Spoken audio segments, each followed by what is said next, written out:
नमस्कार साथियों, स्वागत है आप सभी का हमारे अपने YouTube चैनल पढ़ाई अड्डा पे। तो आज हम लोग मोशन को आगे बढ़ाते हुए सीखेंगे स्पीड और वेलोसिटी के बीच के डिफरेंस। इससे पहले स्पीड क्या होता है, वेलोसिटी क्या होता है, तो इन सबों के बारे में मैंने अपने पिछले वीडियोस में बता चुका हूं, जो कि मेरे प्लेलिस्ट में जाके आप देख सकते हैं आसानी से। और आप लोग अगर स्पीड और वेलोसिटी को वहां से जाके देखेंगे, तब ये टॉपिक्स देखेंगे तो आपको और भी अच्छे तरीके से समझ में आएगा। तो चलिए सीखते हैं। मैंने स्पीड और वेलोसिटी के बीच में कुछ डिफरेंसेस लिखे हैं, उनके बारे में सीखेंगे। क्या क्या डिफरेंसेस होते हैं, क्या इन दोनों में डिफरेंस होता है और उनपे क्या अलग अलग चीज होता है, वही हम लोग आज सीखेंगे। तो पहला है स्पीड। पहला स्पीड का मैंने पहला पॉइंट क्या लिखा है कि the distance travelled by an object in 1 second. इसका मतलब यह है कि कोई भी गाड़ी अगर चलती है तो उसका स्पीड हम कैसे बताते हैं कि ये गाड़ी मान लीजिए ये चल रही है 20 मीटर पर सेकेंड के स्पीड से, तो हम लोग बताएं ना 20 मीटर पर सेकेंड। यहाँ पे मीटर पर सेकेंड क्या है, तो ये यूनिट होता है स्पीड का। क्या होता है? यूनिट होता है स्पीड का। और वही उसका इसी तरीके से हम लोग बोलते हैं क्या, 20 मीटर पर सेकेंड। मींस वो गाड़ी जो है 1 सेकेंड में 20 मीटर डिस्टेंस ट्रेवल कर रही है। कितनी ट्रेवल कर रही है? 20 मीटर। तो मतलब ये है कि अगर कोई गाड़ी 1 सेकेंड में जितने डिस्टेंस ट्रेवल करती है वही उनका स्पीड होता है, वही उसका स्पीड होता है। तो स्पीड का फर्स्ट पॉइंट भी मेरा यही है, the distance travelled by an object in 1 second. उसी तरीके से स्पीड का दूसरा पॉइंट है, it is a scalar quantity. अब ये स्केलर क्वांटिटी क्या होता है, तो ये भी मैंने अपने पिछले वीडियोस में बता चुका हूं, आप लोग जाके देख सकते हैं। उसके बाद आपको और भी अच्छे तरीके से समझ में आ जाएगा। तो ये क्या है, it is a scalar quantity. अब फिर भी मैं थोड़ा सा यहाँ पे बता देता हूं कि स्केलर क्वांटिटी एक ऐसे क्वांटिटीज होते हैं कि इसमें जिस भी क्वांटिटी को हम रखते हैं उनमें सिर्फ और सिर्फ मैग्नीट्यूड का वैल्यू लिया जाता है। तो स्पीड मेरा क्या है, एक स्केलर क्वांटिटी है। मींस स्पीड का जब हम फाइंड करते हैं स्पीड, तो सिर्फ और सिर्फ इसका मैग्नीट्यूड वैल्यू लेते हैं। इसमें डायरेक्शन हम नहीं नोटिफाई करते हैं, डायरेक्शन के बारे में नहीं बात करते हैं। इसीलिए ये क्या है, एक स्केलर क्वांटिटी है। क्या है? स्केलर क्वांटिटी है।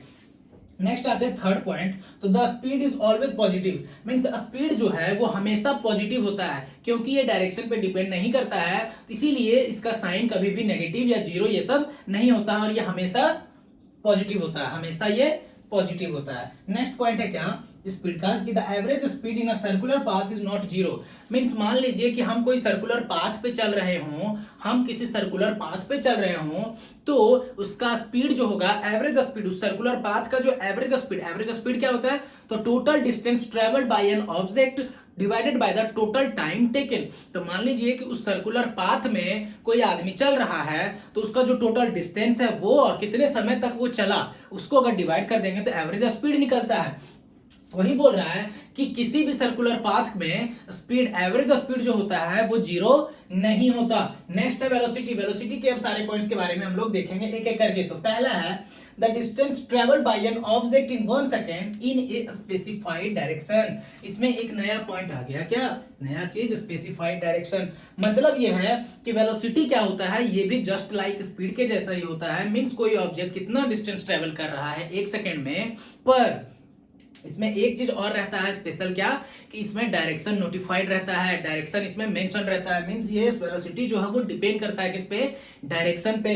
और इसी की वजह से वेलोसिटी जो है वो नेगेटिव भी होता है और पॉजिटिव भी होता है। और ये एक वेक्टर क्वांटिटी है। इसका दूसरा पॉइंट क्या है, it is a vector quantity. Means velocity एक वेक्टर क्वांटिटी है। तो वेक्टर क्वांटिटी ऐसा क्वांटिटी होता है जिसमें हम मैग्नीट्यूड और डायरेक्शन को दोनों को रखते हैं। मींस वेलोसिटी एक ऐसा क्वांटिटी है जिसमें हम लोग उसका मैग्नीट्यूड और उसमें डायरेक्शन दोनों को बताते हैं। इसीलिए ये एक वेक्टर क्वांटिटी है। और इसीलिए ये डायरेक्शन पे डिपेंड करता है वेलोसिटी, इसीलिए ये नेगेटिव भी होता है, पॉजिटिव भी होता है। डिपेंड करता है उसका नेगेटिव और पॉजिटिव किस पे, तो डायरेक्शन ऑफ मोशन पे। मींस किस डायरेक्शन में वो मोशन कर रहा है वो ऑब्जेक्ट, उस पर डिपेंड करता है कि उसका वेलोसिटी क्या होना है, पॉजिटिव होना है या नेगेटिव होना है। नेक्स्ट पॉइंट है कि अगर किसी सर्कुलर पाथ पे हम ट्रेवल करेंगे, अगर किसी सर्कुलर पाथ पे हम एक राउंड ट्रेवल किए हैं, तो उसका एवरेज वेलोसिटी जीरो हो जाएगा। मींस क्या है, वेलोसिटी का एक और भी फॉर्मूला होता है, वेलोसिटी का होता है डिस्प्लेसमेंट बाय टाइम। ये भी मैं पीछे वीडियोस में बता चुका हूं। Displacement by time. अब डिस्प्लेसमेंट क्या होता है तो इसके बारे में मैंने बताया है, लेकिन फिर भी डिस्प्लेसमेंट क्या होता है, किसी भी दो पॉइंट के सबसे शॉर्टेस्ट डिस्टेंस को हम लोग क्या बोलते हैं, डिस्प्लेसमेंट बोलते हैं। तो velocity is equal to displacement by time. तो जब हम एक सर्कुलर पाथ में ट्रेवल करते हैं, जहां से चलना शुरू करते हैं वहीं पे अगर वापस आ जाते हैं, मान लीजिए कि यहां से चलना शुरू किया और फिर यहीं पे आ गए, तो इस सर्कुलर पाथ में डिस्प्लेसमेंट मेरा हो जाता है जीरो। डिस्प्लेसमेंट क्या हो जाता है, जीरो। डिस्प्लेसमेंट हो जाता है जीरो। इसीलिए अगर हम एवरेज वेलोसिटी निकालेंगे इस सर्कुलर पाथ का तो वो क्या हो जाएगा, जीरो। इसीलिए बोला जाता है कि the average velocity in a circular path is zero. तो मैं आशा करता हूं कि आप लोगों को ये पॉइंट्स बहुत अच्छे तरीके से समझ में आ गया होगा। अब इसके बाद मैं नेक्स्ट वीडियो में आप लोगों को एक्सेलरेशन के बारे में बताऊंगा और उनमें उनके यूनिट्स के बारे में, डेफिनेशन के बारे में, और फिर उसके बाद मैं धीरे धीरे इनके बेसिस पे न्यूमेरिकल्स भी आप लोगों को बहुत ही ज्यादा न्यूमेरिकल्स भी कराऊंगा।